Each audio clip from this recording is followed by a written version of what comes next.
अच्छा students, topic हमारा था एक्सपेंडिंग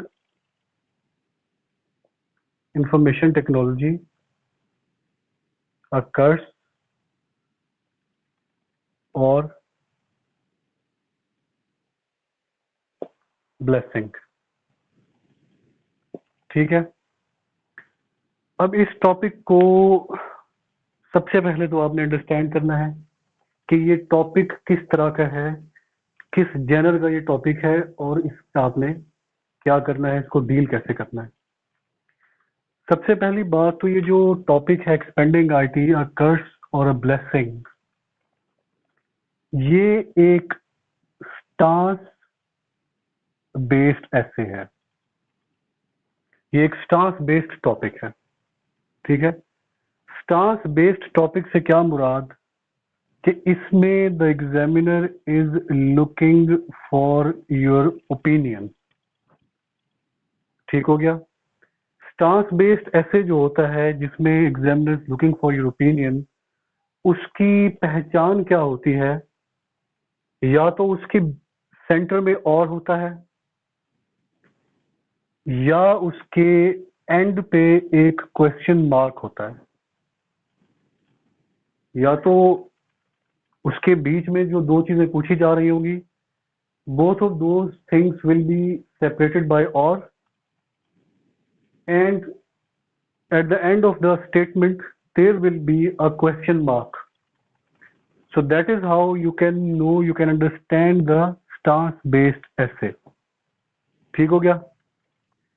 अब स्टांस बेस्ड essay में सबसे पहली चीज जो आप लोगों ने करनी है वो ये है कि ये इस टॉपिक पे आपका जो भी स्टांस है, आपका जो ओपिनियन है, उस ओपिनियन को आपने पहले पकड़ना है।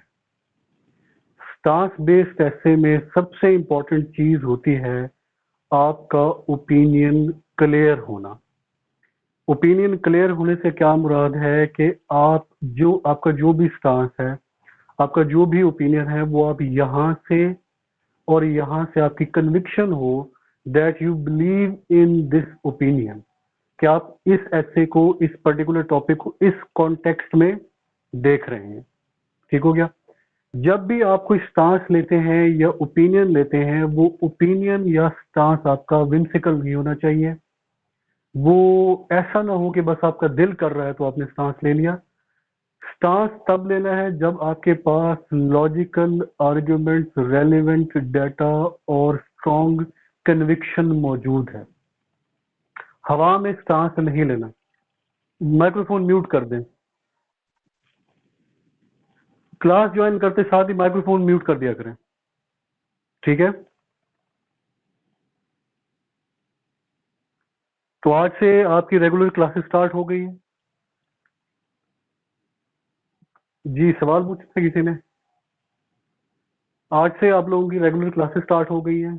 ठीक है, इसमें आपने इस टॉपिक के बाद आपको एक टॉपिक दूंगा जिसमें कल आपने आउटलाइन बना के आनी है, और आपने काइंडली ये मेक श्योर करना है प्लीज कि आपको जो भी काम दिया जाए क्लास में, वो आपने जिस दिन के लिए असाइन हो वो आपने करके आना है।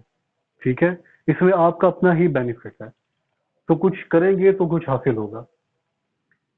अच्छा, इसमें सबसे पहले जो मैं आपको बता रहा था स्टांस बेस्ड ऐसे में आपने अपनी ओपिनियन को क्लियर करना है। ओपिनियन आपकी जो भी हो वो आपकी अपनी होती है। इसमें कुछ समझने वाली चीजें हैं। पहली बात तो इसमें अंडरस्टैंड करने वाली ये है कि जो आपका ओपिनियन होता है वो कभी गलत या सही नहीं होता।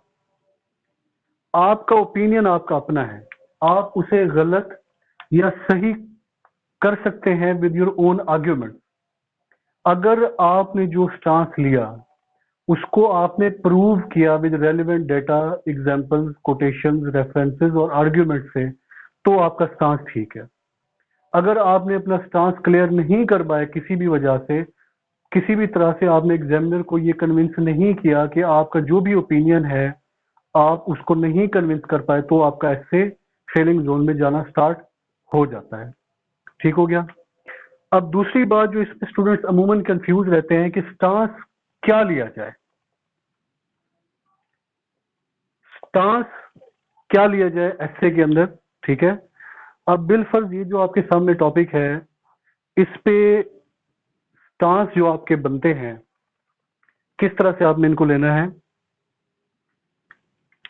आपसे पूछा क्या जा रहा है कि एक्सपेंडिंग आईटी कर्स है या ब्लेसिंग है, ठीक है।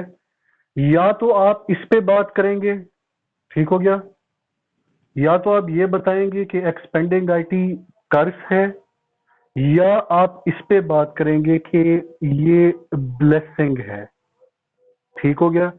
अगर आप कर्स पे बात कर रहे हैं, अगर आप ये समझते हैं कि जो एक्सपेंडिंग इंफॉर्मेशन टेक्नोलॉजी है वो कर्स है, कर्स से क्या मुराद, वो नुकसानदेह चीज है, वो लोगों को डिवाइड कर रही है, साइबर क्राइम्स कर रही है, साइबर थेफ्ट कर रही है, साइबर बुलिंग कर रही है, ब्रीच ऑफ सेंसिटिव डाटा हो रहा है, डिफरेंट किस्म के ऑनलाइन फ्रॉड्स हो रहे हैं, स्कैम्स हो रहे हैं।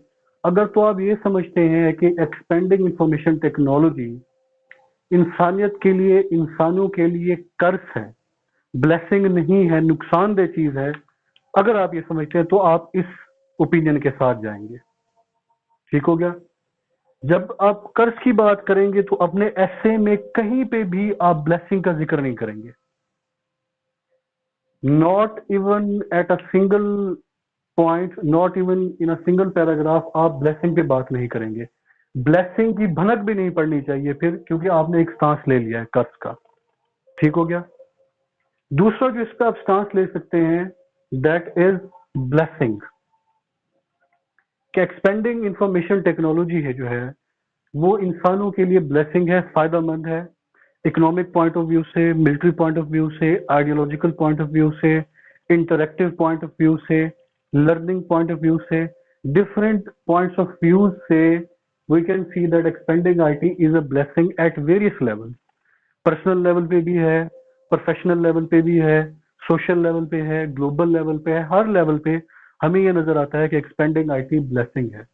तो अगर आपने ब्लेसिंग का स्टांस ले लिया तो फिर आप कर्ज पे बात नहीं करेंगे, अपने पूरे ऐसे में कहीं पे भी आप एक्सपेंडिंग आईटी का कर्ज वाला जो एलिमेंट है उसको आप नहीं लेके चलेंगे, उस पे बात नहीं करेंगे, ठीक हो गया। सो या आपने इस पे बात करनी है या आपने इस पे बात करनी है। अगर आप ब्लेसिंग पे बात कर रहे हैं तो आप कर्ज पे बात नहीं करेंगे, ठीक हो गया। अब फोर्थ इसमें पॉइंट ये है कि अगर आप इस स्टेटमेंट को लॉजिकल देखें,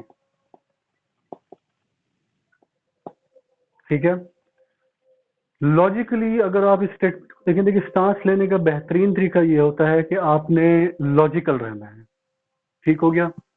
लॉजिकली अगर आप ये स्टांस लेते हैं लॉजिकल ग्राउंड्स पे, जी जी,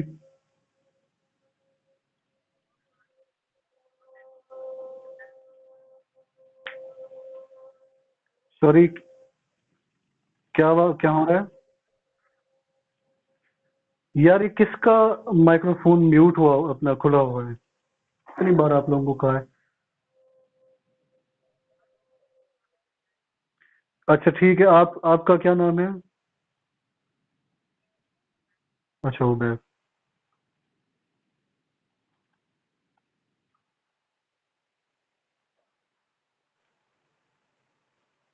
ठीक है, मैंने आपको होस्ट बनाया, आप जरा मैनेज कर ले चीजें, ठीक है। अच्छा,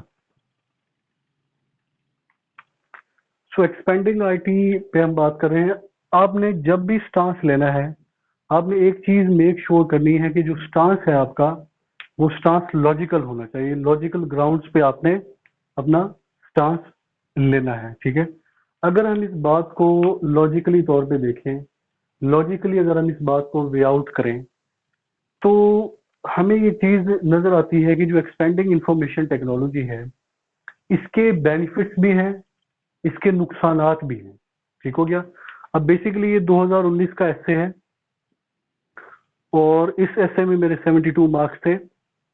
अब इस एस्से पे जो मैंने अपना स्टांस लिया, ठीक है, तो वो स्टांस था लॉजिकली ये था कि एक्सपेंडिंग आईटी कर्स भी है और ब्लेसिंग भी है, ठीक हो गया। या तो आप एक पे बात करेंगे या आप दूसरे पे बात करेंगे। अगर आपको लॉजिकली लगता है कि ये दोनों चीजें मौजूद हैं तो आप फिर इन दोनों को साथ लेके चलेंगे। ठीक है, अगर लॉजिकली अगर हम ये देखें तो एक्सपेंडिंग आईटी के बहुत सारे ऐसे बेनिफिट्स हैं जिसको हम निग्लेक्ट नहीं कर सकते, और दूसरी साइड पे देखें इसके बहुत सारे नुकसान हैं जो कि इंसान इंसान को बहुत ज्यादा डिफरेंट तरीकों से इंसान को इफेक्ट कर रहे हैं। ठीक है, अब हम ये जो इंटरेक्टिव सेशन कर रहे हैं ये इसकी ब्लेसिंग है, यूट्यूब लर्निंग प्लेटफॉर्म्स मौजूद हैं, और भी इसके बहुत ज्यादा ब्लेसिंग्स हैं। इसके अलावा अगर कर्ज पे बात की जाए, साइबर क्राइम्स है, साइबर बुलिंग है, फ्रॉड है, मैकेनिस्टिक लाइफस्टाइल है, लोगों के दरमियान एक जहाँ पे एसोसिएशन वर्चुअल इंक्रीज हुई है वहां पे फिजिकल डिसएसोसिएशन इंक्रीज हो गई है। ठीक है, तो इसके ब्लेसिंग भी है, नुकसानात भी हैं। तो थर्ड ये हो सकता है कि आप दोनों पॉइंट्स को इकट्ठे साथ लेके चल सकते हैं। ठीक है, इन दिस केस जो कि मैंने एक्चुअली अपने एस्से में दोनों पॉइंट्स को साथ लेके चला था, और आज मैं आपसे जो आउटलाइन शेयर करूंगा वो भी एग्जैक्टली वही है जो मैंने अपने एस्से में बनाई थी एग्जामिनेशन हॉल में। अब जब आप दोनों पॉइंट्स को लेके चलते हैं फिर आप दोनों के साथ जस्टिस करेंगे कि कर्ज के भी आप इक्वल पॉइंट्स बनाएंगे और ब्लेसिंग के भी आप इक्वल पॉइंट्स बनाएंगे कि ये कर्ज भी है और ब्लेसिंग भी है, फायदेमंद भी है और नुकसानदेह भी है। ठीक हो गया? यहाँ तक कोई अगर किसी भी स्टूडेंट का कोई सवाल है तो यू कैन आस्क यहाँ तक कि स्टांस बेस्ड ऐसे को हमने डील कैसे करना है। पहले तो हमें ये आइडेंटिफाई करना है कि ये स्टांस बेस्ड ऐसे है, ओपिनियन बेस्ड ऐसे है। दूसरे पॉइंट में हमने उस पर अपना ओपिनियन क्लियर करना है। ओपिनियन हमारा लॉजिकल ग्राउंड्स पे होना चाहिए, विद प्रॉपर डेटा फैक्ट्स और आर्ग्यूमेंट्स होना चाहिए। थर्ड, हमने उस पे जो अपना स्टांस है वो क्लियर करके अपना जो भी स्टांस है, अगर हम एक साइड लेते हैं तो हम दूसरी साइड पे बिल्कुल नहीं बात करेंगे, दूसरी साइड लेते हैं तो पहली साइड पे बात नहीं करेंगे। और अगर हमें ये लगता है कि दोनों ही पॉइंट्स अगर लॉजिकली तौर पे इस स्टेटमेंट को वे आउट किया जाए, लॉजिकल देखें, स्टांस लेते हुए आपने कोई भी अगर स्टांस बेस्ड टॉपिक आता है तो आपने जो भी ओपिनियन अपना बनाना है वो लॉजिकल ग्राउंड्स पे बनाना है। उसको लॉजिकली देखें कि क्या इसका ये पहलू भी मौजूद है, हम इस पहलू को भी देख सकते हैं, इस पहलू को भी देख सकते हैं। किसी भी पहलू को देखते हुए दूसरे पहलू को हम ऑल टुगेदर निग्लेक्ट नहीं कर सकते। तो ये एक ऐसी स्टेटमेंट है एक्सपेंडिंग आईटी कि दोनों साइड्स हमें नजर आते हैं अगर इस पर स्टांस लिया जाए।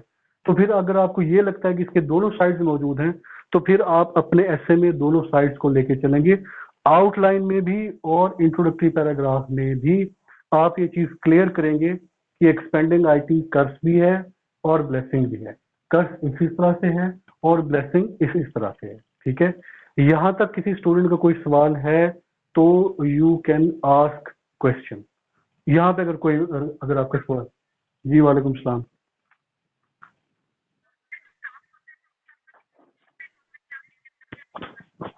नहीं देखिए, आप ये थीसिस स्टेटमेंट में बहुत ज्यादा कंफ्यूज होते हैं बच्चे। देखिए, स्टांस आपका होता है ओपिनियन। ठीक है, जो आप ओपिनियन बनाते हैं उसी ओपिनियन पे आपकी बनेगी आउटलाइन। ठीक हो गया? जब आपकी आउटलाइन बन गई उसी आउटलाइन में से आपने उठा उठा के पॉइंट्स बनाने हैं अपने पैराग्राफ के, और जो थीसिस स्टेटमेंट बनेगी जो कि इंट्रोडक्टरी पैराग्राफ के एंड में आएगी वो थीसिस स्टेटमेंट आपके स्टांस के गिर्द घूमेगी। ठीक हो गया? तो थीसिस स्टेटमेंट को जो है आगे हम इसको अंडरस्टैंड करेंगे, इसको प्रैक्टिस भी करेंगे। यहां तक आप यूं समझें कि जो थीसिस स्टेटमेंट होता है वो आपके स्टांस की एलेबोरेशन होती है। ठीक है, आपके जो ओपिनियन है उसकी एलेबोरेशन होती है, वो थीसिस स्टेटमेंट कहलाती है। Did I answer your question? Clear हो गई बात आपको? ठीक है स्टूडेंट्स, ये चीज क्लियर है? प्लीज मुझे जरा बताइएगा ताकि मैं आगे मूव करूं। यहां तक आपको क्लियर है? Everything is clear? ठीक है, ओके। अच्छा, इस अब मैं छोटी सी आपको एग्जांपल देता हूँ। 2017 का एसे था। ठीक है, उसका बेसिक क्रक्स ये था, यूनाइटेड नेशन सक्सेस और फेलियर। ठीक है, अब ये था, ये भी स्टांस बेस्ड ऐसे है। अब ये 2017 की जो मेरी अटेम्प्ट थी इसमें मेरे 63 मार्क्स थे। अब इस पे मैंने एक क्लियर कट स्टांस लिया था क्योंकि मैं उस वक्त बिलीव करता था और अभी भी बिलीव करता हूँ कि United Nations is a failed organisation. I took this stance. जब मैंने ये स्टांस लिया तो फिर मैंने सक्सेस पे बात नहीं की। आपने सारे आर्ग्यूमेंट्स वो लेने हैं फिर जो आपके स्टांस को प्रूव करें, आपके ओपिनियन को प्रूव करें कि यूनाइटेड नेशंस कैसे फेल्ड ऑर्गेनाइजेशन है। ठीक है, इसमें आपके पास फिर आपकी स्टडी काम आती है, आपके डाटा काम आता है और आपकी अंडरस्टैंडिंग ऑफ द टॉपिक काम आती है कि यूनाइटेड नेशंस के अंदर डेमोक्रेटिक स्पिरिट मौजूद नहीं है। यूनाइटेड नेशंस जो है वो बहुत सारे मेन दुनिया के इश्यूज को रिजॉल्व करने में हमें सक्सेसफुल नजर नहीं आता। बहुत सारी दुनिया के अंदर क्राइसिस हैं, ग्लोबल वार्मिंग है, कोविड-19 है, बहुत सारे हॉटस्पॉट्स बने हुए हैं, म्यांमार हो गया, सीरिया हो गया, कश्मीर इशू हो गया, बहुत सारी रेजोल्यूशंस हैं जो कि पास नहीं हो रही। इसके अलावा it has become the puppet in the hands of the powerful Nations. जो P5+1 नेशंस हैं, जो सिक्योरिटी काउंसिल के मेंबर्स हैं, वो यूनाइटेड नेशंस के प्लेटफॉर्म को यूज करते हैं अपनी अनजस्ट वॉर को जस्ट बनाने के लिए। जैसा कि यूएन प्लेटफॉर्म यूज किया गया था अफगानिस्तान में, यूएन प्लेटफॉर्म यूज किया गया था under the garb of the chemical weapons in Iraq, जब सदाम हुसैन की रजीम को डिथ्रोन किया गया। तो मेजर जो ग्लोबल वार्मिंग के लिए UN has not been very effective. ठीक हो गया। तो यूएन के अपने अंदर डेमोक्रेटिक स्पिरिट नहीं है, डिक्टेटरशिप मौजूद है, इक्वल रिप्रेजेंटेशन मौजूद नहीं है। सो इसके अलावा भी और बहुत सारे ऐसे थ्रेड्स हैं जिसपे आप ये बात कर सकते हैं कि United Nations is a failed organization. So I took this stance.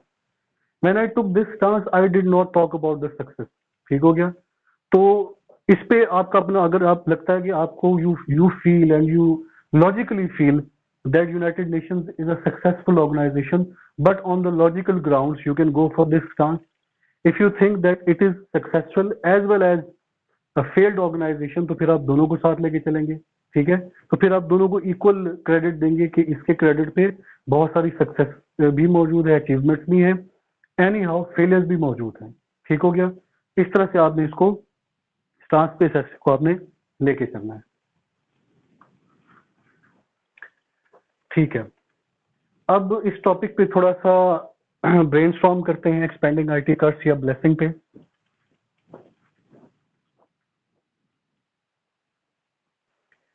देखें, पहले भी आपको बताया था और अभी भी बता रहा हूं कि brain storming is very important. Without brain storming you can not get along with your essay. The crux जो आपका आता है वो आपकी ब्रेन स्टॉर्मिंग से ही आता है। ठीक है। अच्छा, अब देखिए एक्सपेंडिंग आईटी कर्स, ठीक हो गया, या ब्लेसिंग। अगर हम expanding IT as a blessing पे बात करते हैं, इंफॉर्मेशन टेक्नोलॉजी ब्लेसिंग है। ठीक हो गया। तो ब्लेसिंग कैसे है, कुछ डोमेन्स आपको बताता हूं, उन डोमेन्स में रहते हुए सोचें। ठीक है, तो आपके सामने काफी सारे आर्गुमेंट्स आना शुरू हो जाते हैं। कोई भी टॉपिक हो उसको अप्लाई किया करें पर्सनल लेवल पे, या कहने की इंडिविजुअल लेवल पे। थोड़ा सा ऊपर जाएं, इसको सोशल लेवल पे अप्लाई करें। थोड़ा सा ऊपर जाएं, इसको नेशनल लेवल पे अप्लाई करें।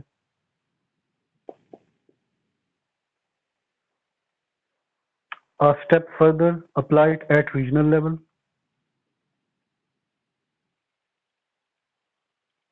A step further, apply it at global level. Any topic that is given to you, if you want to brainstorm, domains कहाँ पे सोचें, किस तरह से ब्रेनस्टॉर्म करें, किस किस लेवल पे चीज को एनालाइज करें, ये कुछ डोमेन्स मैं आपको बता रहा हूँ जिस पे आपने रह के सोचना है। तो आपके माइंड में कुछ ना कुछ आर्गुमेंट्स आना शुरू हो जाते हैं। ठीक हो गया। इसके अलावा आप डिपेंडिंग अपॉन द टॉपिक आप हिस्ट्री के भी एग्जांपल दे सकते हैं, या आप करंट डोमेन में भी रहते हुए बात कर सकते हैं। ठीक हो गया। उसके बाद आपने उस टॉपिक के ऊपर हर्डल्स बतानी है और उस टॉपिक के ऊपर वे फॉरवर्ड बताना है। स्टूडेंट, जहां पे कोई चीज ना समझ आए, ठीक है, कोई चीज ब्लर हो, कोई चीज की आपको क्लियर ना हो, बड़ी रिस्पेक्टफुली आपने सवाल कर लेना है। ठीक है, कि सर ये चीज समझ नहीं लग रही। जहन के अंदर कोई कंफ्यूजन लेके ना बैठिएगा, सो दैट आई वांट कि आपको हर चीज 100% क्लियर हो। ब्रेनस्टॉर्मिंग इज, ठीक है, मुझे इंडिपेंडेंटली काफी सारे आई हैं मैसेजेस, ठीक है, कि सर ब्रेनस्टॉर्मिंग, देखिए ब्रेनस्टॉर्मिंग के लिए कुछ एरियाज आपको बता दिए। अपने जहन के घोड़े इन एरियाज में रहते हुए दौड़ाएं, सोचना शुरू करें, ठीक है। रीडिंग, राइटिंग और your art to bring arguments out of your knowledge pool, ये आर्ट आपने के लिए बहुत इंपॉर्टेंट है सीखना, बार बार चीज पे एम्फेसिस देता हूं मैं। अब ये जो टॉपिक है ब्लेसिंग, ठीक है, एक्सपेंडिंग आईटी ब्लेसिंग है, फायदेमंद है पर्सनल लेवल पे, मेरी अपनी कैपेसिटी पे। इस टॉपिक को अगर मैं अपने ऊपर इंप्लीमेंट करके देखूं कि as a individual, as a common man, personal level पे एक जो इंफॉर्मेशन टेक्नोलॉजी है मेरे लिए फायदेमंद कैसे है, इस पे जरा सोचें कि एक इंसान की इंफरादी हैसियत में इंडिविजुअल लेवल पे ये एक्सपेंडिंग आईटी आपको कैसे बेनिफिट देती है। क्या लगता है आपको? How it is beneficial eight individual level, एक इंसान की जाती हैसियत में कैसे उसको फायदा दे रही होती है एक्सपेंडिंग आईटी? शाबाश जी। People to people contact. सबसे पहली चीज एक इंसान को इंडिविजुअल लेवल पे जो एक्सपेंडिंग आईटी बेनिफिट दे रही होती है, that is people to people contact, कि इंसान का इंसान के साथ जो कनेक्टिविटी है वो इंक्रीज हो रही है। इंसान की इंसान के साथ एसोसिएशन, कनेक्टिविटी इंक्रीज हो रही है। Getting this point? के association, people to people contact expanding IT की वजह से काफी ज्यादा इनहेंस हो गया है, ठीक है। हमारे पास डिफरेंट किस्म के टूल्स हैं सोशल मीडिया के, जूम हो गया, व्हाट्सएप हो गया, ट्विटर हो गया, और भी काफी सारे टूल्स हैं। विद दीज टूल्स जो कम्युनिकेशन गैप था, जो कम्युनिकेशन बैरियर था, जो कि पहले दौर में एग्जिस्ट करता था, जिसकी वजह से बहुत ज्यादा प्रॉब्लम्स थे, वो प्रॉब्लम्स एड्रेस हो गई हैं, जिनको एक्सपेंडिंग आईटी ने एड्रेस किया है, एक कम्युनिकेशन गैप को फिल कर दिया है। A person sitting at any part of the world can interact with a person sitting at any other part of the world at any time, at his ease. So this is something, a very huge milestone for the humanity, कि association increase हो गई है। उस association की वजह से हम अपने डिफरेंट एक्टिविटीज, बिजनेस हो गया, लर्निंग हो गई, एसोसिएशन हो गई, उसको हम एग्जीक्यूट कर सकते हैं, उसको हम ऑफिशियली लेके चल सकते हैं। अब पहले का जो दौर था उसमें आपको पता है खतों किताबत होती थी, या when we were in the growing stage, ठीक है, किड्स ऑफ 90s, तो हमारे जो बड़े बुजुर्ग बाहर होते थे तो they use to send the cassettes, ठीक है, कैसेट्स वो रिकॉर्ड करके वो आती थी और वो पूरा घर सुनता था, कि इस तरह से कम्युनिकेशन होती थी। लेकिन वो चीज अब खत्म हो गई है, कम्युनिकेशन को बहुत ज्यादा इजी कर दिया है। इंसान की कम्युनिकेशन को पर्सनल लेवल पे, इंडिविजुअल लेवल में we feel easy when we, if we want to get connected with anyone. So individual level पे ये ब्लेसिंग कैसे है कि इंसान की इंसान के साथ कनेक्टिविटी को इसने इंक्रीज कर दिया है थ्रू डिफरेंट एप्स। ठीक हो गया। दूसरा अगर हम इसमें बात करें कि इंडिविजुअल लेवल पे कैसे ब्लेसिंग है, कि आपको ये इंडिविजुअल लेवल पे learning and earning, individual capacity में आपको लर्निंग और अर्निंग की अपॉर्चुनिटीज प्रोवाइड करती है आपकी एक्सपेंडिंग इंफॉर्मेशन टेक्नोलॉजी। कैसे ये देती है? फ्रीलांसिंग हो रही है, ठीक है। स्टूडेंट्स बात की समझ लग रही है? मैं गुन्ने होके सुन तो नहीं रहे, आपकी कुछ समझ लग रही है ना चीजों की? ठीक है, ठीक है। फ्रीलांसिंग आपकी हो रही है, ठीक है।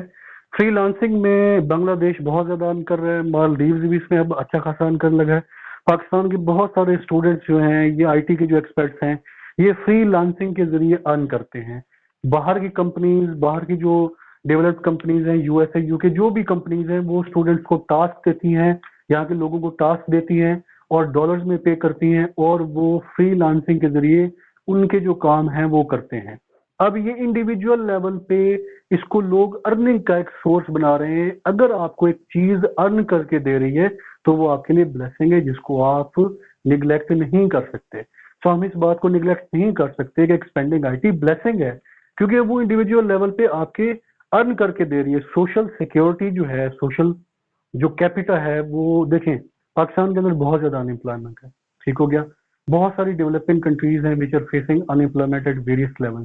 सो अगर आप किसी भी तरह से अपने यंगस्टर्स को, अपने यूथ को, पॉपुलेशन को की कंस्ट्रक्टिव एंगेजमेंट कर सकते हैं, उनको कोई भी प्लेटफॉर्म अर्निंग का प्रोवाइड कर सकते हैं, तो certainly it's a blessing. State पे बर्डन कम हो रहा है, लोग सेल्फ सस्टेन कर रहे हैं, they are standing on their own feet, families पे बर्डन कम हो रहा है, और लोग अपनी एक अच्छी लाइफ की तरफ मूव करना शुरू कर देते हैं, ठीक है। सो ये विन विन सिचुएशन है, स्टेट के लिए भी, सोशल कैपिटा के लिए भी, और बाहर के लोगों के लिए भी, जो कि फ्रीलांसिंग के जरिए किसी भी स्टेट के लोगों को हायर करके अपने काम करा रहे हैं। तो ये एक पूरी सिम्बियोटिक एसोसिएशन बनती है जिसमें everyone is in a win win situation, ठीक है। So freelancing is something which is of a blessing that can not be neglected at individual level, ठीक हो गया। लर्निंग और अर्निंग अपॉर्चुनिटीज में इंडिविजुअल लेवल पे अगर बात करें तो मजीद क्या इस पे बात हो सकती है, ठीक है। देखें यूट्यूब, अब यूट्यूब जो है इंफॉर्मेशन टेक्नोलॉजी के बगैर, मतलब यूट्यूब आपको अवेलेबल नहीं है। इंटरनेट के बगैर, गूगल के बगैर, फाइबर ऑप्टिक्स के बगैर यूट्यूब अवेलेबल नहीं है। यूट्यूब पे बहुत सारे ट्यूटोरियल्स मौजूद हैं, ठीक है। बहुत सारी वीडियोस मौजूद हैं, बहुत सारी चीजें हैं जिनके लेक्चर्स आपको ऑलरेडी अवेलेबल हैं, ठीक है। आईआर हो गया, पॉलिटिकल साइंस हो गया, इंग्लिश हो गया, कोई भी चीज हो गई, यूट्यूब के अंदर डिफरेंट लोगों ने डिफरेंट कैपेसिटीज में लेक्चर्स बना के रखे हुए हैं। You can avail that lecture, जो इंडिविजुअल लेवल पे आपकी लर्निंग इनहेंस हो रही है।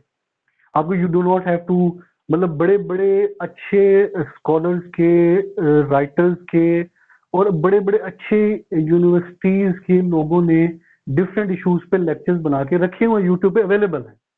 So you can go, you can Google it out and you can learn from the YouTube. So you, अब देखें ये डिपेंड करता है आप पे कि एक्सपेंडिंग आईटी कर्स है या ब्लेसिंग है। इसका कर्स होना या इसका ब्लेसिंग होना आपकी इंटेंशन पे डिपेंड करेगा कि एक्सपेंडिंग इंफॉर्मेशन टेक्नोलॉजी को किस इंटेंशन से आप यूज कर रहे हैं।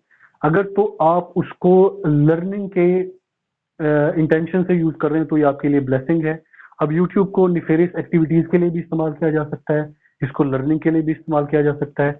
किस माइंड सेट से आप उस टेक्नोलॉजी को यूज कर रहे हैं, वो चीज डिटरमिन करेगी कि ये ब्लेसिंग है या कर्स है, ठीक है। तो यूट्यूब पे मैं, मतलब इंडिया इसमें बहुत ज्यादा आगे है, परचम क्लासेस के नाम से, ठीक है।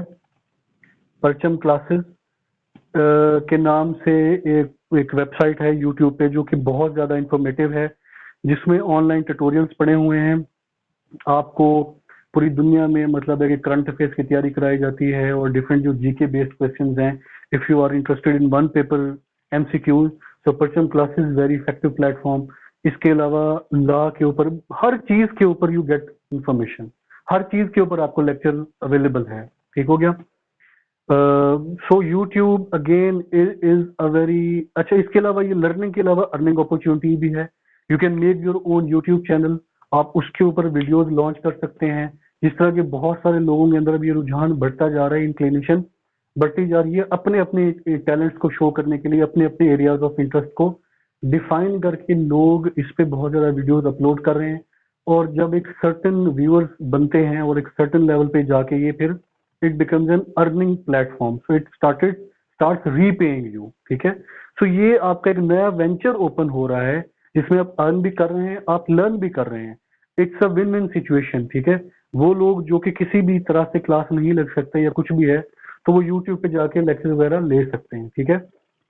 तो ये इसको हर एंगल से ये बेनिफिशियल है। इंसानियत की खिदमत की पॉइंट ऑफ व्यू से देख लें, पर्सनल बेनिफिट के नाम से देख लें, जिस भी तरह से इसको देख लें तो ये बेनिफिशियल है, ठीक है। So that is why it can be said expanding IT is a blessing. ठीक हो गया? ऑनलाइन जो वेब मार्केटिंग है, ठीक है, वेब मार्केटिंग मौजूद है, ये इंडिविजुअल लेवल पे हो रही है, बहुत सारी कंपनीज भी लोगों को हायर करती हैं, ठीक है, तो ये प्रोफेशनल लेवल पे भी हो रही है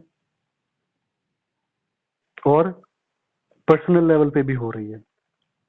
different marketing companies different IT experts को हायर कर सकते हैं अपनी वेबसाइट्स बनाने के लिए। मेरे कई दोस्त हैं एक्सपेंड इंफॉर्मेशन टेक्नोलॉजी में या अल्फा क्रीम सेंटर में जॉब वगैरह करते हैं, तो वो एक परमानेंटली तौर पे they are associated with some companies, और जो उनका पार्ट टाइम होता है संडेज पे या वीकेंड पे, वो खुद बाहर की कंपनी से इंटरेक्ट करके उनके लिए डिफरेंट वेबसाइट बनाते हैं and they are paid in dollars. So web marketing is another venture जिसपे डिफरेंट कंपनीज के थ्रू या in your own capacity you can earn, ठीक है। तो ये भी एक एक इंफरादी सतह पे इंसानों के लिए ब्लेसिंग है, क्योंकि आपको एक नया एवेन्यू दे रही है जो कि पहले मौजूद नहीं था। ठीक हो गया? अच्छा, इसके अलावा अगर आप अर्निंग की बात करें तो लर्निंग की बात करें, ठीक है, तो फेसबुक हो गया, ट्विटर हो गया। अब ये बहुत ज्यादा लर्निंग प्लेटफॉर्म्स हैं, खासकर ट्विटर। अब देखिए ट्विटर को मैं जो है वो काफी ज्यादा फॉलो करता हूँ। ट्विटर पे आप अकाउंट बनाएं, ट्विटर पे अकाउंट बना के जो भी वर्ल्ड क्लास एक्सपर्ट्स हैं, इकोनॉमिस्ट्स हैं, स्ट्रेटेजिस्ट हैं, मिलिट्रीज हैं, ऑर्गेनाइजेशंस हैं, यूएन हो गई, डब्ल्यू वर्ल्ड ट्रेड ऑर्गेनाइजेशन हो गई, बीबीसी हो गई, ठीक है, एक्सप्रेस ट्रिब्यून हो गया, डॉन हो गया, इन तमाम को आप सब्सक्राइब करें, इन तमाम को आप फॉलो करें। तो वो जो इंफॉर्मेशन आपको कल न्यूज़पेपर में मिलनी होती है, वो आप अगर इनको कंटिन्यूसली फॉलो कर रहे हैं तो ये आपको एट द फर्स्ट हैंड मिल जाती है। तो इस तरह से आपकी इंफॉर्मेशन में बहुत ज्यादा इजाफा होता है, ठीक है। फॉर एग्जाम्पल ट्विटर पे अब आई एम फॉलोइंग, ठीक है, बहुत सारे लोगों में फॉलो कर रहा हूँ। Salman Sufi, have you heard this name? Salman Sufi हो गया, ठीक है। अब इस बंदे ने, अब ये मुझे नहीं पता था कि women on the wheels, women on wheels, do you know about this initiative, women on the wheels? ठीक है, हाँ, ठीक है। सो दिस इनिशिएटिव वाज, हाँ, this initiative was basically started by this man Salman Sufi, who belongs to Pakistan and who is a social worker, ठीक है। अब ये चीज मुझे कहाँ से पता हुई? ये ट्विटर से पता हुई, मेरे नॉलेज में इजाफा हुआ। इसके अलावा अगर अब ये विमेन ऑन द व्हील्स एक बहुत अच्छा इनिशिएटिव है जो कि इस बंदे ने स्टार्ट किया। पहले ये पंजाब में स्टार्ट हुआ, उसके बाद it started spreading in KPK, Balochistan and in Sindh. Women on wheels initiative is meant to empower the women, औरतों की एम्पावरमेंट से रिलेटेड है। इससे क्या मुराद है विमेन ऑन द व्हील से? कि औरतों की जो पिंक बाइक स्कीम है ना, एक पिंक बाइक स्कीम। अब ये आर्ग्यूमेंट्स आप अपने एसए में इस्तेमाल कर सकते हैं, ठीक है, पिंक बाइक स्कीम, ठीक है। यही देखिए, ये नॉलेज गैदरिंग होती है जो आप डिफरेंट सोर्सेज से गैदर करके अपने एसए में इस्तेमाल करते हैं। पिंक बाइक स्कीम है, विमेन ऑन द व्हील्स के तहत पिंक बाइक स्कीम स्टार्ट की गई। इससे मुराद ये है कि जो 1 to 5 बाइक है पिंक कलर में, वो औरतों को दी जाएगी, ठीक है, और उसके साथ उनको ट्रेनिंग दी जाएगी। और ये जो बाइक है उनको सब्सिडाइज्ड रेट पे मिलेगी, मार्केट से कम रेट पे मिलेगी, और ट्रेनिंग भी दी जाएगी उस बाइक को चलाने के लिए। पर्पज क्या है? पर्पज है women empowerment, to curtail the dependency of the women on their male counterpart, के छोटे छोटे काम करने के लिए, छोटी छोटी चीजों के लिए जो औरतों को अपने मेल्स पे डिपेंडेंट रहना पड़ता है, उस डिपेंडेंसी को खत्म करने के लिए एक इनिशिएटिव दिया गया जो बहुत ज्यादा इम्पैक्टफुल हुआ। और इसकी साइकोलॉजिकल इम्प्लीकेशन भी मौजूद है कि सोसाइटी में अगर आप देखते हैं कि एक औरत बाइक चला रही है तो वो जो टैबूज एसोसिएट किए जाते हैं औरत के साथ कि it's a vehicle race, it can not do this thing, it can not do that thing, तो वो जब एक बाइक पे औरत आपको मूव करते हुए नजर आती है तो एक सोशल जो टैबूज बने हुए हैं उनको ये स्ट्राइक बैक करती है। उनको भी तोड़ने के लिए ये एक सिंबल का काम करती है जो कि हमारी सोसाइटी में प्रिवेल कर रही है। ठीक है, समझ लग रही है पॉइंट्स की? तो ये पिंक बाइक स्कीम से वुमेन एम्पावरमेंट को प्रैक्टिकली और साइकोलॉजिकली कि लोगों की साइकी चेंज करने के लिए भी औरत बाइक चला रही है, she is empowered enough to execute her activities. ठीक है, तो ये एक बहुत ही अच्छा इनिशिएटिव है to break the patriarchal mindset, to provide a setback to the feudal land or mindset। ठीक है, और जो ऑर्थोडॉक्स और फनेटिक माइंडसेट के लोग हैं who want their women to remain confined in the four walls, उनके लिए एक बहुत बड़ा मैसेज है। ठीक है, सो बंद कर दें, माइक्रोफोन म्यूट कर दें। ठीक है, तो कोई भी देखें मेरी बात को अंडरस्टैंड करें, पाकिस्तान में जो है वो 51% मेल्स हैं और 49% जो है वो फीमेल्स हैं। ठीक है, so half of population females की है। अगर आप हाफ पॉपुलेशन को एम्पावर नहीं करते, उनको स्ट्रीमलाइन नहीं करते, तो ये जो पॉपुलेशन है ये एसेट की बजाय लायबिलिटी बन जाती है। और अगर किसी भी स्टेट में हाफ ऑफ पॉपुलेशन लाइबिलिटी बनी हुई है, प्रोग्रेस उस स्टेट की हो नहीं सकती, बहुत मुश्किल हो सकती है। ठीक है, so that is why women empowerment is very important for the benefit of state, for the benefit of the people, for the collective benefit of the whole of the humanity, for which this initiative was taken. अब ये ठीक है, ये information associate में कर रहा हूं कि आपकी लर्निंग से। ठीक है, so when you follow these people on the Twitters and on their accounts, so you come to know different things कि जिससे आपकी नॉलेज में इजाफा हो रहा है, और इसको आप फॉलो करें। ठीक है, इसकी आपको जो जेंडर डिस्क्रिमिनेशन हो गया, जेंडर स्टडीज हो गया, या जेंडर पे जो ऐसे आ जाता है आते हैं, उसके लिए आपको बहुत सारा यहाँ से मटेरियल मिलना स्टार्ट हो जाएगा, जिन आर्ग्यूमेंट्स पे आप अपने ऐसे को बड़ी अच्छी तरह से निकाल सकते हैं। ठीक है, so women empowerment is of utmost importance. You have to streamline the women so that half of population goes side by side in the nation making process। ठीक है, अच्छा इसके अलावा आपको पता है कि इस साल जो है फोर्ब्स मैगजीन में, ठीक है, जो हाईएस्ट अर्नर्स हैं वो यूट्यूबर्स हैं। ठीक है, यूट्यूब के जरिए बहुत सारे लोगों ने अपनी जो है अर्निंग वो इनहेंस की है। सो इंडिविजुअल लेवल पे बात हो रही थी कि पर्सनल लेवल पे एक्सपेंडिंग आईटी ब्लेसिंग कैसी है, क्योंकि ये आपको लर्निंग और अर्निंग देती है। फॉर एग्जांपल एक Ryan, have you heard this name? RYANKAJI, have you heard this name? Who is this person? Ryan Kaji. हाँ जी, do you know about him?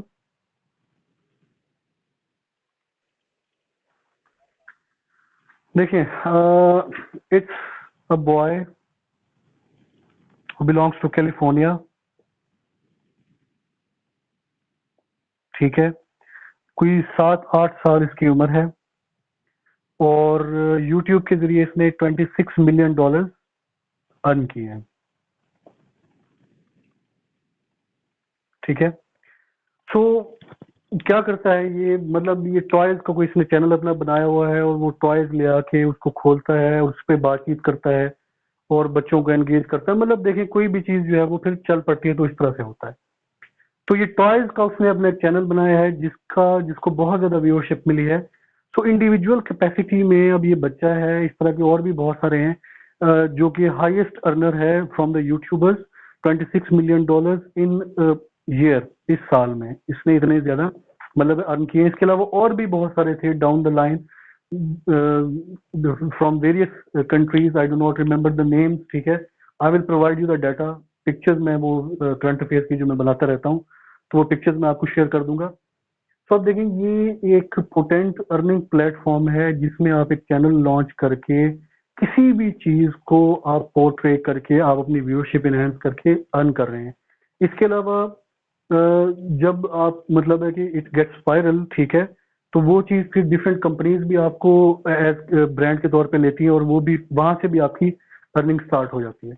तो कहने का पर्पज ये है कि देखिए इंडिविजुअल लेवल पे अगर सिर्फ एक लेवल पे ही अगर इसको सिर्फ इसी लेवल पे ही देखा जाए तो बहुत सारे बेनिफिट्स हैं जो कि इस एक्सपेंडिंग आईटी की वजह से ओपन हो रहे हैं, जिनको हम निग्लेक्ट नहीं कर सकते, जिनको हमें मानना पड़ेगा कि वाकई बेनिफिट्स हैं।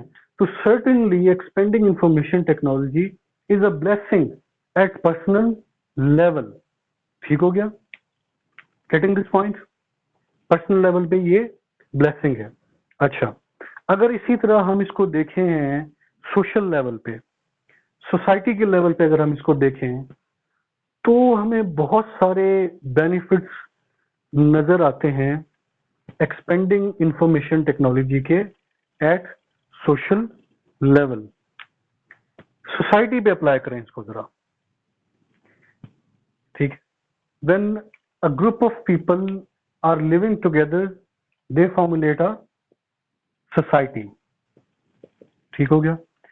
अब सोसाइटी को अगर देखा जाए तो सोशल लेवल पे जो आईटी है वो कैसे बेनिफिशियल है?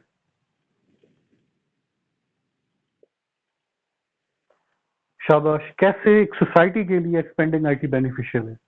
How do you think, how come expanding IT becomes blessing for our society? Society के लिए कैसे ब्लेसिंग है? क्या इसके बारे में आपके व्यूज हैं, थोड़ा बताइएगा। शाबाश, सोसाइटी को कैसे कैसे बेनिफिट देती है?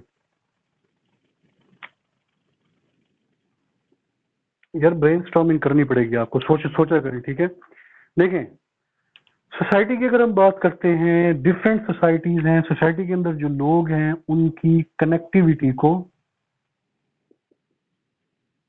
या एसोसिएशन को एक्सपेंडिंग इंफॉर्मेशन टेक्नोलॉजी ने इनहेंस कर दिया है in the form of the virtual या ऑनलाइन सोसाइटी।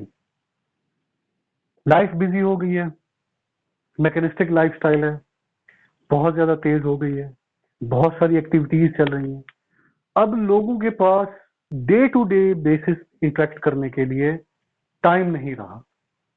तो ये जो फिजिकल डिटैचमेंट, फिजिकल आइसोलेशन जो कि बिजी लाइफ की वजह से होती जा रही है, उस चीज को जो फिलअप करती है, उस गैप को जो खत्म करती है सोसाइटी के अंदर, that is the expanding IT with the help of the various social media tools.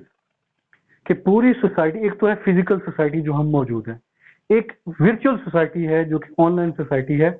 उसके जरिए we always remain integrated, we always remain associated.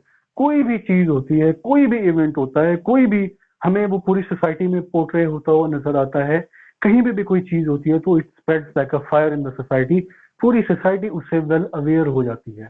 तो सोसाइटी की कनेक्टिविटी और सोसाइटी की अवेयरनेस को इनहेंस करने में expanding IT important role play करती है। विमेन एम्पावरमेंट है, औरत मार्च है, मी टू मूवमेंट है, ये कोई भी वाकया होता है जिसका, ये डिफरेंट वाकये होते रहते हैं और इस किस्म के। ठीक है, ये मोटरवे इंसिडेंट था या जैनब मर्डर केस था, डिफरेंट किस्म के जो वाकये होते रहते हैं। तो उन वाकयों को सोशल मीडिया की जरिए से आप पूरी सोसाइटी के अंदर पोर्ट्रे करके एक सोशल रिस्पॉन्स क्रिएट कर सकते हैं। एक सोशल लेवल पे उस पर्टिकुलर इवेंट के लिए अवेयरनेस क्रिएट कर सकते हैं। और सोशल अवेयरनेस जो सोशल मीडिया के जरिए क्रिएट होता है, वो एक बहुत ही बड़ा इनिशिएटिव होता है। इस तरह की जो निफेरियस एक्टिविटीज होती हैं, जो नेगेटिव एक्टिविटीज होती हैं, उनको नो कहने के लिए, उनको शट अप कॉल देने के लिए। ठीक है, तो जो पब्लिक ओपिनियन होता है, सोशल ओपिनियन होता है, वो बनता है आपकी नॉलेज से, अवेयरनेस से। और अवेयरनेस इनहेंस होती है आपकी कनेक्टिविटी से, एसोसिएशन से। और वो कनेक्टिविटी और एसोसिएशन इनहेंस हो रही है आपकी एक्सपेंडिंग इंफॉर्मेशन टेक्नोलॉजी की वजह से। ठीक है, देखिए कॉमन ऑब्जर्वेशन है कि लोगों का जो अवेयरनेस है वो बढ़ता जा रहा है। अब सीएसएस की फॉर एग्जांपल ले लें, एग्जांपल सीएसएस की। ठीक है, अब सीएसएस में पहले इतनी आवाम नहीं आती थी। आज से 4-5 साल पहले उठा के देख लें, ये 16 से 15 से 14-15 से onwards, there has been a substantial increase in the number of people appearing in the CS. अचानक क्या कोई आग लग गई है, क्या हो गया मार्केट में? अवेयरनेस इंक्रीज हो गई, लोगों को सीएसएस का पैटर्न, उसकी पर्क्स एंड प्रिविलेजेस, उसकी तैयारी, इन चीजों का पहले इतना ज्यादा इंफॉर्मेशन नहीं थी। ये इंफॉर्मेशन इंक्रीज हो गई है सोशल मीडिया के जरिए, सोसाइटी वेल अवेयर हो गई है, सोशल अवेयरनेस इंक्रीज हो गई है, डिफरेंट ग्रुप्स बन गए। देखिए व्हाट्सएप नहीं था, एक व्हाट्सएप आने से कितने ग्रुप्स के अंदर आप एडेड हैं, कितने ग्रुप्स के अंदर कितनी इंफॉर्मेशन आ रही है। कोई सीएसएस का ग्रुप है, कोई पीएमएस का ग्रुप है, कोई जुडिशरी का ग्रुप है, कोई मतलब है there are number of groups जिन पे रेलिवेंट बातें चल रही हैं, रेलिवेंट डेटा शेयर हो रहा है, रेलिवेंट किस्म की एग्जांपल्स हो रही हैं कि पीएमएस की डेट आ गई, सीएसएस ये सब्जेक्ट आ गया, वो इसकी ये। सो ओवरऑल इस तमाम ड्रिल से आपकी अवेयरनेस इंक्रीज हो रही है, आपकी उस पर्टिकुलर चीज के बारे में नॉलेज इंक्रीज हो रहा है, और उस नॉलेज के इंक्रीज होने की वजह से एक सोशल चेंज आ रहा है, जिसकी वजह से influx of students towards the CSS बहुत ज्यादा इनहेंस होता जा रहा है। ठीक है, सो इस पॉइंट को आप इस तरह से देखें कि सोशल कनेक्टिविटी और सोशल अवेयरनेस को इंक्रीज करने के लिए social media expanding IT important role देता है। देखिए हर बंदे के पास एंड्रॉयड फोन है, फेसबुक है, ट्विटर है, व्हाट्सएप, डिफरेंट किस्म की कहीं ना कहीं कोई बात चल रही होती है। आप फेसबुक के पेज में से गो डाउन कर रहे होते हैं, आपको कई नई चीजें पता चल रही होती हैं। कहीं पे हंगामा हो रहा है, कहीं पे कोई सेरेमनी हो रही है, कहीं पे कोई प्राइम मिनिस्टर खिताब कर रहा है, कहीं पे कोई एमएलए लड़ पड़े हैं, कहीं पे कोई सेनेट के इलेक्शन हो रहे हैं, कहीं पे सियासी जोड़ तोड़ हो रहा है। अब ये चीजें आना शुरू हो गई हैं लोगों के पास। जैसे ही आना शुरू हो गई है, किसी की ज्यादा, किसी की कम, किसी की बहुत कम, लेकिन अवेयरनेस बढ़ती जा रही है। ठीक है, आज से 5-6 साल पहले लोग इस तरह से ब्लंटली नहीं क्रिटिसाइज करते थे, लोग इस तरह से अकाउंटेबिलिटी नहीं करते थे। इट इज उस लेवल पे नहीं हुई, but it's a step towards the right direction. Awareness increase हो रही है, और सोशल अवेयरनेस को इंक्रीज करने का जो मेन कैटलिस्ट है वो एक्सपेंडिंग इंफॉर्मेशन टेक्नोलॉजी है। प्रिंट मीडिया, इलेक्ट्रॉनिक मीडिया तो पहले भी मौजूद थे, ठीक है, लेकिन कितने लोग हैं जो अखबार पढ़ते हैं? लेकिन बिला वजह लोग अपने मोबाइल फोन्स उठा उठा के देखते रहते हैं डिफरेंट चीजें। ठीक है, सो ये सो गेटिंग दिस पॉइंट। ठीक है, सो सोशल लेवल पे बहुत ज्यादा आपकी अवेयरनेस इंक्रीज हुई है। इसके अलावा अगर आप सोशल लेवल पे सोसाइटी के अंदर कोई थॉट इंडोक्ट्रिनेट करना चाहते हैं, ठीक है, कोई आप थॉट प्रोपोगेट करना चाहते हैं, थॉट प्रोपोगेशन, ठीक है, if you want to propagate any thought, ठीक हो गया, थॉट प्रोपोगेट करना चाहते हैं, सोशल गैप्स को रिड्यूस करना चाहते हैं,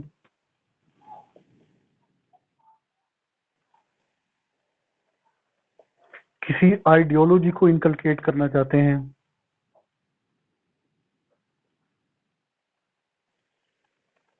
ठीक है, और सोसाइटी के अंदर फ्रेगमेंटेशन को अवॉइड करना चाहते हैं,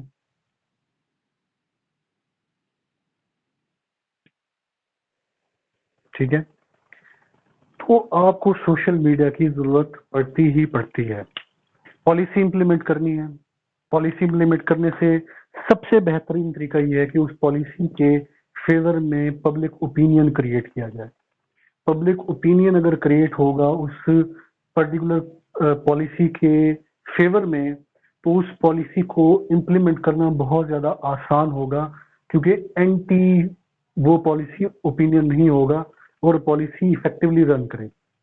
सो पब्लिक माइंडसेट बनाने के लिए, कोई इंडोक्ट्रिनेशन करने के लिए, कोई आइडियोलॉजी इनकलकेट करने के लिए, इन तमाम चीजों के लिए सोशल मीडिया बहुत ज्यादा इंपॉर्टेंट रोल प्ले करता है। अगर आपने लोगों के अंदर sense of women empowerment inculcate करनी है, तो सोशल मीडिया के जरिए उसको मोबिलाइज करें, चैनलाइज करें, प्रॉपरली एग्जीक्यूट करें, मेन स्ट्रीम मीडिया में डालें, और डिफरेंट सेल्स बना दें जो कि सिस्टमेटिक वे में एक थॉट को इनकलकेट कर रहा हो सोसाइटी के अंदर सोशल मीडिया की मदद से। बच्चों के अंदर जो एंड्रॉइड वगैरह मोबाइल फोन यूज कर रहे हैं, उनके अंदर तक ये बात, डीएनए तक ये बात जाए कि women empowerment is very important, because they are the generation who will lead the world tomorrow, who will lead the state tomorrow. सो आज आप उनके माइंड में जो थॉट डाल देंगे, कल वो कहीं ना कहीं उसको प्रैक्टिकली तौर पे मैनिफेस्ट कर रहे होंगे, अप्लाई कर रहे होंगे। ठीक हो गया। सो एक सोसाइटी को पॉजिटिव वे में चलाने के लिए, पॉजिटिव डायरेक्शन देने के लिए, पॉजिटिव आइडियोलॉजी इंडोक्ट्रिनेट करने के लिए सोशल मीडिया का इस्तेमाल किया जा सकता है। इस तरह से भी एक ब्लेसिंग के तौर पे हमें नजर आती है। आपने एथनिसिटी रिमूव करनी है, इंटॉलरेंस रिमूव करनी है, प्लूरलिज्म इनहेंस करनी है, एथनिक जो डिफरेंसेस हैं बिटवीन द ये प्रोविंशियलिज्म जो है उसको कर्टेल करना है, प्रोविंशियल राइवलरीज को कर्टेल करना है, कनेक्टिविटी इंक्रीज करनी है, एसोसिएशन इंक्रीज करनी है, टुगेदरनेस यूनिटी इंक्रीज करनी है, तो सोशल मीडिया हाजिर है। It can be a very potent channel to introduce these things. ठीक है। अगर मैं अपने लेक्चर में बहुत तेजी से बोल रहा होता हूँ तो रिकॉर्डेड आपको मिल जाया करेगा, या आप उसको स्नैपशॉट ले लिया करें, या आप खुद ही अपने सेल फोन पे भी रिकॉर्डिंग कर सकते हैं।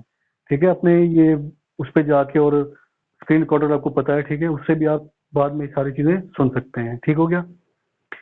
सो ये सारी चीजें हमें अवेलेबल हैं सोशल मीडिया के जरिए। ठीक है। और सोशल लेवल पे ये बहुत ज्यादा एक पॉजिटिव हमें इम्पैक्ट इसका नजर आता है। ये पॉइंट्स क्लियर हो गए आपको? ठीक है। हाँ जी स्टूडेंट्स। ठीक है। तो बाज़ औक़ात मुझे ऐसा लगता है कि स्पीड मेरी तेज हो जाती है, क्योंकि ये सारे आर्ग्यूमेंट्स मोस्ट ऑफ देम ये उस वक्त मेरे माइंड में आ रहे होते हैं। So I don't want to break the stream. ठीक है। सो आप क्या कर सकते हैं कि देखिए, कोहेसिव सोसाइटी आप बना सकते हैं। ठीक है। हमारा जो एनएफसी है, नेशनल फाइनेंस कमीशन, एनएफसी जो देता है अवार्ड, एनएफसी अवार्ड, जो कि पाकिस्तान में अभी तक 7 आए हैं, 8वां भी फेल है, 9वां भी फेल है, 10वां भी फेल है, अभी तक पाकिस्तान में 7 आए हैं। ये जो एनएफसी अवार्ड है, ये इसका पता है एनएफसी का what is this? It is very important. ठीक है। और ये आपके कॉन्स्टिट्यूशन की 160 article number 160, article 160 deal with the NFC award, NFC commission. इसका पता है? नहीं पता तो इसको पहले मैं डिटेल में थोड़ा सा समझा दूं आपको। ठीक है। सो आई गेस, ठीक है। देखिए, एनएफसी नेशनल फाइनेंस कमीशन, इसको अंडरस्टैंड करें क्योंकि आपके ये सोशल कोहेसिवनेस के साथ एसोसिएटेड है। ठीक है। ये सारे आर्गुमेंट लिखते जाया करें, these will help you a lot in the essay. National finance commission. ठीक है। अब ये जो एनएफसी है, नेशनल फाइनेंस कमीशन जो है, ये हर गवर्नमेंट में ईयरली बेसिस पे रिसोर्सेज को डिस्ट्रीब्यूट करता है। ठीक है। Between federation and provinces. Resources के जो स्टेट के रिसोर्सेज हैं, जो रेवेन्यू है, जो तमाम रिसोर्सेज हैं, गैस के, ऑयल के, जो भी रेवेन्यू प्रोड्यूसिंग रिसोर्सेज हैं, वो फेडरल गवर्नमेंट और प्रोविंसेस के दरमियान तकसीम करता है। जो बॉडी तकसीम करती है, that is the NFC body.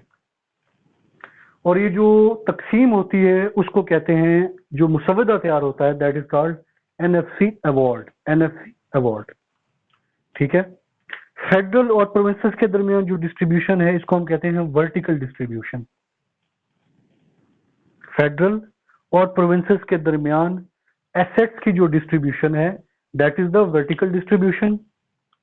Provinces के दरमियान जो एसेट्स की डिस्ट्रीब्यूशन है, that is the horizontal distribution. दो तरह की डिस्ट्रीब्यूशन। अब मसला इसमें क्या आता है? इसमें सारा का सारा मसला आपका आता है प्रोविंशियलिज्म का। क्यों एनएफसी अवार्ड नहीं पास होते? क्यों हर बार एमएससी अवार्ड पे मसले खड़े हो जाते हैं? प्रोविंशियलिज्म। प्रोविंशियलिज्म क्या कि पंजाब कहता है कि पॉपुलेशन की बेस पे रिसोर्सेज को डिस्ट्रीब्यूट करें, क्योंकि पंजाब की पॉपुलेशन बहुत ज्यादा है, तो पंजाब कहता है कि मेरी पॉपुलेशन ज्यादा है तो resources should be distributed on the base of the population. अगर पॉपुलेशन के बेस पे रिसोर्सेज की डिस्ट्रीब्यूशन होगी तो Punjab will get the more share.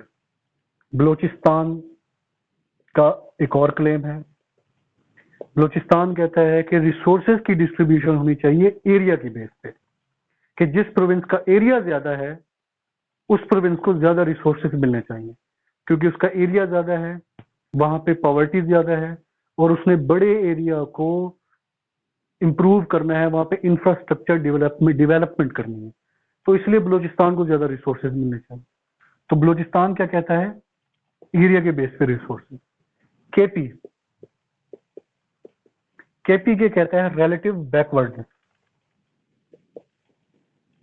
कि केपी का जो प्रोविंस है वो रिलेटिवली बाकी तमाम प्रोविंसेस से बैकवर्ड है, पुअर है, लोगों के अंदर सोशल अवेयरनेस नहीं है। सो क्योंकि हम केपी क्लेम करता है कि we are more backward, so resources should be distributed on the base of the relative backwardness. तो इसकी बेस पे हमें ज्यादा रिसोर्सेज मिलने चाहिए क्योंकि हम ज्यादा बैकवर्ड हैं। सिंध क्या कहता है? सिंध कहता है रिसोर्सेज डिस्ट्रीब्यूट होने चाहिए, उस सूबे को ज्यादा रिसोर्स मिलना चाहिए जो कि आपको ज्यादा रेवेन्यू अर्न करके दे रहा है, रेवेन्यू जनरेशन। यार ये कौन स्टूडेंट इसमें आनी आनी जानी लगाई हुई, या बैठे या चले जाएं, ठीक है। सिंध क्या कहता है? रेवेन्यू जनरेशन की बेस पे, ठीक हो गया। कि कराची है, कराची बहुत बड़ा हब है, पोर्ट है, ठीक है, वहां से, और कराची का जो रेवेन्यू सिस्टम है बहुत मैच्योर है, ठीक है। सो कराची, पूरा सिंध बहुत ज्यादा आपको रेवेन्यू देता है, तो सिंध ये क्लेम करता है क्योंकि हम आपको ज्यादा रेवेन्यू दे रहे हैं इसलिए रिसोर्सेज हमें ज्यादा मिलने चाहिए। अब ये तमाम चार सूबों के चार डिफरेंट क्लेम्स हैं, जिसको पॉलिटिशियंस मजीद पोलिटिसाइज करते हैं। They coin the ethnic terms and then they prolong the ethnic terms for their own nefarious activities. इस चीज को कर्टेल करने के लिए, अवाम के अंदर एसोसिएशन इंक्रीज करने के लिए, ट्रस्ट डेफिसिट जो कि एग्जिस्ट कर रहा है इन तमाम प्रोविंसेस के अंदर, उस ट्रस्ट डेफिसिट को खत्म करने के लिए, कर्टेल करने के लिए, ठीक है, इन तमाम चीजों के लिए जरूरी है, बहुत सारे स्टेप्स जरूरी हैं, लेकिन उनमें से एक स्टेप ये है कि सोशल मीडिया का इस्तेमाल करके ये जो एग्जिस्टिंग डिफरेंसेस हैं, एग्जिस्टिंग ट्रस्ट डेफिसिट्स हैं between the provinces on the distribution of assets, उन ट्रस्ट डेफिसिट को सोशल मीडिया के जरिए नल आउट किया जाए, उनको नल एंड वॉइड किया जाए। सो सोशल मीडिया सोशल लेवल पे प्रोविंसेस की सोसाइटीज के दरमियान ट्रस्ट डेफिसिट को खत्म करने के लिए भी एक इंपॉर्टेंट रोल प्ले कर सकता है। If the differences fade out, they come on the common ground, they meet half way the dispute, so this body, this institution is going to get stronger. और अगर एक डेमोक्रेसी के अंदर तमाम institution strong हो जाएं, वो डेमोक्रेसी, वो स्टेट ऑटोमेटिकली स्ट्रांग हो जाता है, ठीक है।